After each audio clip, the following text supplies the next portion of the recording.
ನಮಸ್ಕಾರ ಆತ್ಮೀಯರೇ, ಇವತ್ತಿನ ವಿಜಯ ಕರ್ನಾಟಕದಲ್ಲಿ 92 ಎಕರೆ ಆಸ್ತಿವಂತ ಕಾರ್ಯನಿರ್ವಾಹಕ ಎಂಜಿನಿಯರ್ ಅನ್ನುವಂಥ ವಿಷಯ ಕೇಳಿದೆ. ದೇಶ ಭ್ರಷ್ಟರಿಗೆ ಲೋಕಾಯುಕ್ತ ಮೆಗಾ ಶಾಕ್ ಕೊಟ್ಟಿದೆ. ನಿನ್ನೆ ಸುಮಾರು 49.81 ಲಕ್ಷ ಅಕ್ರಮ ಆಸ್ತಿಗಳನ್ನು 53 ಸ್ಥಳಗಳಲ್ಲಿ ಶೋಧ ಮಾಡಿ ಪತ್ತೆ ಮಾಡಿದೆ. ನಾನು ಲೋಕಾಯುಕ್ತದವರಿಗೆ ನಿಜವಾಗಿ ಕೇಳ್ತಾ ಇದ್ದೀನಿ, ಹ್ಯಾಟ್ಸ್ ಅಪ್ ಹೇಳ್ತಾ ಇದ್ದೀನಿ.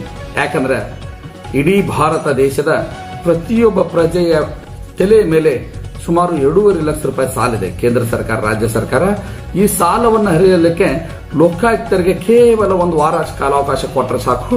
ಎಲ್ಲ ರಾಜಕಾರಣಿಗಳ ಮನೆ, ಎಲ್ಲ ಕ್ಲಾಸ್ 1 ಆಫೀಸರ್ಸ್ ಮನೆಯನ್ನು ರೇಡ್ ಮಾಡಿದರೆ ಇಡೀ ದೇಶದ ಸಾಲ ಹರಿಯುವಷ್ಟು ದುಡ್ಡು ನಮ್ಮ ಭ್ರಷ್ಟರ ಮನೆಯಲ್ಲಿ, ಲಂಚಕೋರರ ಮನೆಯಲ್ಲಿ, ನೀಚ ರಾಜಕಾರಣಿಗಳ ಮನೆಯಲ್ಲಿದೆ.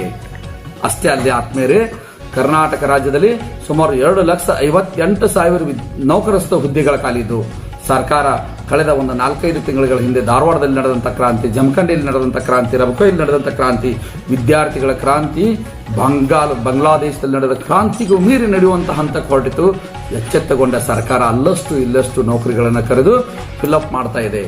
ಈಗ ನಾನು ಹೊರಟಿರೋ ವಿಷಯ ಏನಂತಂದ್ರೆ, ಬಡವನ ಮಗ ಓದಿ ಹಗಲು ರಾತ್ರಿ ಓದಿ ಕಷ್ಟಪಟ್ಟು ನೌಕರಿ ಹಿಡಿದು ಈ 108 ದಾಖಲಾತಿಗಳನ್ನು ಸಂಗ್ರಹಿಸುವ ಸಮಯದಲ್ಲಿ ಜಾತಿ ಪ್ರಮಾಣ ಪತ್ರ, ಆದಾಯ ಪ್ರಮಾಣ ಪತ್ರ, ಸಿಂಧುತ್ವ ಪ್ರಮಾಣ ಪತ್ರ, ಆಮೇಲೆ ಗ್ರಾಮೀಣ ಪ್ರಮಾಣ ಪತ್ರ, PDP ಪ್ರಮಾಣ ಪತ್ರ, ಇಂಥ 10 ಹಲವು ದಾಖಲೆಗಳನ್ನು ಸಂಗ್ರಹಿಸಲಿಕ್ಕೆ ಹೋದಾಗ ಮತ್ತೆ ನಮ್ಮ ನೀಚ ಅಧಿಕಾರಿಗಳು ತಮ್ಮ ಕೈ ಚಳಕವನ್ನು ತೋರಿಸ್ತಾ ಇದ್ದಾರೆ. ಇಂಥ 10 ಹಲವು ದೂರುಗಳು ನನ್ನ ಕಡೆ ಬಂದು ಅವರಿಗೆಲ್ಲ ಕೂಡ ನಾನು ಒಂದು ಹಿಡನ್ ಕ್ಯಾಮೆರಾ ಕೊಟ್ಟು ಕಳಿಸಿನಿ. ಒಂದೇ ಒಂದು ರೆಕಾರ್ಡ್ ಮಾಡ್ಕೊಂಡ್ ಬನ್ನಿ, ಅವರನ್ನ ಬಟ್ಟೆ ಬಿಚ್ಚಿಸಿ, ದೇಶ ಬಿಡಿಸಿ ಓಡಿಸುವ ಕೆಲಸವನ್ನ ಲೋಕಾಯುಕ್ತ ಕಂಪ್ಲೇಂಟ್ ಕೊಟ್ಟು ಮಾಡೋಣ ಅಂತ ತಿಳಿಸಿ 10 ಹಲವಾರು ಅಧಿಕಾರಿಗಳಿಗೆ ಎಚ್ಚರಿಕೆ ಗಂಟೆಯನ್ನು ಕೂಡ ಕೊಡ್ತಾ ಇದ್ದೀನಿ.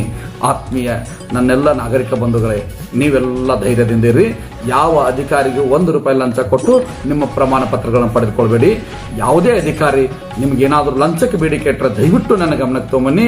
ನನ್ನ ನಂಬರ್ ಕೂಡ ನಿಮಗೆ ಹೇಳ್ತಾ ಇದ್ದೀನಿ, 9611760929. ಯಾಕಂತಂದ್ರೆ ಒಬ್ಬ ವ್ಯಕ್ತಿ ಮುಂಜಾನೆಯಿಂದ ಹಿಡಿದು ಸಂಜೆವರೆಗೆ ಕಬ್ಬು ಕಡಿದ್ರು ಕೂಡ ಒಬ್ಬ ರೈತನಿಗೆ 500 ರೂಪಾಯಿ ಉಳಿತಾ ಇಲ್ಲ.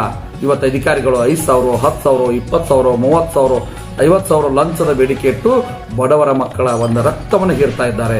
ಇಂಥವರಿಗೆಲ್ಲ ಕೆಟ್ಟ ಬುದ್ಧಿ ಕಲಿಸಬೇಕಾಗಿದೆ. ನಾನಂತೂ ರಾಜಕೀಯಕ್ಕೆ ಬಂದಿರೋದೇ ಈ ಲಂಚವನ್ನ ಇಡೀ ರಾಜ್ಯದಲ್ಲಿ ಮುಕ್ತಿ ಮಾಡಲಿಕ್ಕೆ. ಇನ್ನು ತೀರ್ದಾಳ ಕ್ಷೇತ್ರದಲ್ಲಿ ಬಿಡ್ತೀನ, ತೀರ್ದಾಳ ಕ್ಷೇತ್ರ ಆಯಿತು, ಇಡೀ ರಾಜ್ಯದ ಯಾವುದೇ ಮೂಲೆಯಲ್ಲಿ ಯಾವುದೇ ಅಧಿಕಾರಿಗಳು ಯಾವುದೇ ಕೆಲಸಕ್ಕೆ ನಿಮ್ಮ ಲಂಚವನ್ನು ಕೇಳಿದಾಗ ದಯವಿಟ್ಟು ನನ್ನ ಗಮನಕ್ಕೆ ತಗೊಂಬನ್ನಿ. ಅಂಥವರಿಗೆ ತಕ್ಕ ಶಾಸ್ತ್ರಿ ಕಲಿಸೋಣ ಅಂತ ಹೇಳ್ತೀನಿ. ನಮಸ್ಕಾರ.